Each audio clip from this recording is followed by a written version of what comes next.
আমার birthday celebration আর নানু বাড়িতে কাটানো দুটি দিন নিয়ে থাকছে আজকের ভিডিওটি। সো আসসালামু আলাইকুম এভরিওয়ান, কি অবস্থা সবার? আমি বরাবরই বলে এসেছি, বছরে আমার পরিবারে তিনটা ঈদ হয়। একটা হচ্ছে রোজার ঈদ, একটা হচ্ছে কোরবান ঈদ, আর একটা হচ্ছে আমার বার্থডে। আমার বার্থডে আসার প্রায় 1 মাস আগে থেকে সবাই চিন্তা করে কি করবে না করবে। তোমাদের কাছে হয়তো এগুলো কিছুই না, বাট আমার কাছে অনেক কিছু, কারণ আমার পরিবারের সবাই, আমার দাদু বাড়ি বলেন, নানু বাড়ি বলেন, সবাই আমাকে ভীষণ রকম ভালোবাসে। তো এবার আমার বার্থডে সেলিব্রেশনের উদ্যোগটা নিয়েছিল আমার মামা, যেহেতু আমি হচ্ছে ঢাকায় থাকি। তো আমি আমার বার্থডের টাইমে হচ্ছে, বার্থডের কিছুদিন আগে ফর সাম রিজন আমার হচ্ছে রাঙামাটি যেতে হয়েছিল। তো ওই থেকে বার্থডেটা রাঙামাটিতে পালন করে আসা। তো মামার মতো করে হচ্ছে সেলিব্রেশন করে, অ্যান্ড মামা বলে যে এটাই তোর লাস্ট বার্থডে সেলিব্রেশন আমাদের এখানে। মানে মামা বুঝাইছে যে বিয়ের আগে এটাই আমার লাস্ট সেলিব্রেশন, এরপরে মানে এবার হচ্ছে বার্থডেতে পাড়া দেওয়ার পরেই যাতে এরপরের বছরের মধ্যে যাতে আমি বিয়ে করে ফেলি আমার বার্থডে আসার আগে আগে। মানে মামা মজা করে বলছে। অ্যান্ড আমি আমার মামার আমার 2টা কাজিনকে হচ্ছে কেক খাইয়ে দিচ্ছি, কারণ আমার বাড়ির হচ্ছে আর যে মহিলাগুলো আছে, আমার কাজিনগুলো আছে, মাসাল্লাহ ওরা অনেক পর্দা করে, সো ওরা ক্যামেরার সামনে আসে না। খালামণি অনেক মজা করে কাস্টার্ড বানিয়েছিল, এরপর হচ্ছে পিঠা বানিয়েছিল, পিঠাগুলো হচ্ছে অনেক মজা হয়েছিল, এরপর পাস্তা করেছিল, এবং ডিনার শেষে হচ্ছে আমরা পান খাইছি।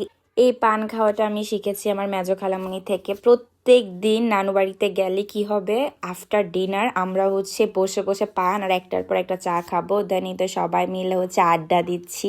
মানে আমরা বলা বলি করতেছিলাম যে ঠিক টাইমে যদি আমাদেরকে প্রেম করতে দিত তাইলে আমরা আর আনমেরিড থাকতাম না। বলে ওরা যে আমাদের পছন্দ থাকলে বলতে, কিন্তু প্রেম করার বয়স আটকায় রাখছে, এখন বিয়ার বয়স এসে যদি বলে পছন্দের কেউ থাকলে বলতে, তাইলে কেমনে হবে। এরপরের দিন হচ্ছে ঘুম থেকে উঠছি, উঠে দেখতেছি মামা কাঁকড়া কাটতেছে, কারণ আজকে হচ্ছে ঝাল ঝাল করে কাঁকড়া ভুনা হবে।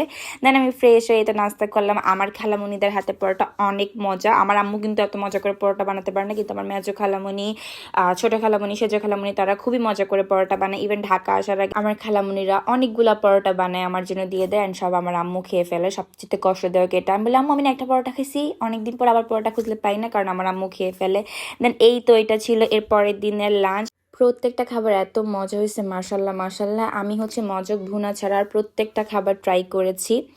আমার খালামণিদের হাতে রান্না অনেক মজা, আমার আম্মুর হাতে রান্না অনেক মজা, আমার চাচি আম্মুদের হাতে রান্নাও অনেক মজা, আমার ফুপ্পিদের হাতে রান্নাও অনেক মজা। মানে আমার ফ্যামিলি মেম্বারের প্রত্যেকজনের রান্না এত মজা, মাশাল্লাহ মাশাল্লাহ মাশাল্লাহ, আমার খুবই পছন্দের। বাট এছাড়া আমি না আর বাইরে কারো হাতে রান্না খাইতে পারি না, আমি জানি না। ঢাকা আসার পর আমার আশেপাশে অনেক প্রতিবেশী আছে, তারা হচ্ছে খাবার দেয়, বাট অনেস্টলি স্পিকিং আমি ওদেরটা খাই না। বাট আমি আমার ফ্যামিলি মেম্বার আর সবার হাতে রান্না আমার খুবই খুবই খুবই পছন্দ। এই যে নানু বাসায় গেছি, মুরগির এই টাইপের পিসগুলা কারো ভাগে খালামণিরা দেয় না, ইভেন মামা পর্যন্ত খায় না, সবাই আমার জন্য রেখে দেন। দেখো কাঁকড়া ভুনা এত মজা ছিল উইথ কোক। আই লাভ কাঁকড়া। ঢাকা আসার পর তো এই জিনিসটা আমি সবচেয়ে বেশি মিস করি।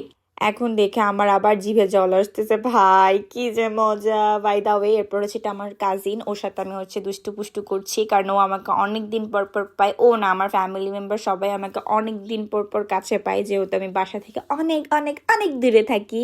সবাই আমার জন্য দোয়া করবে, আমার ফ্যামিলির জন্য দোয়া করবে, যাতে আমরা সারা জীবন একসাথে ভাবে থাকতে পারি। সো হচ্ছে আমার খালা এসে শুইছে মাত্র, হ্যাঁ এখন বাজছে 5টা 5। খালা সব কাজ শেষ করে এসে শুইছে। আমি ওনাকে বললাম জীবনে আর কি আছে, একটু চা খেয়ে ফেলি, মরে গেলে মরে গেলাম, একটু চা বানাই দেন তো আমাকে।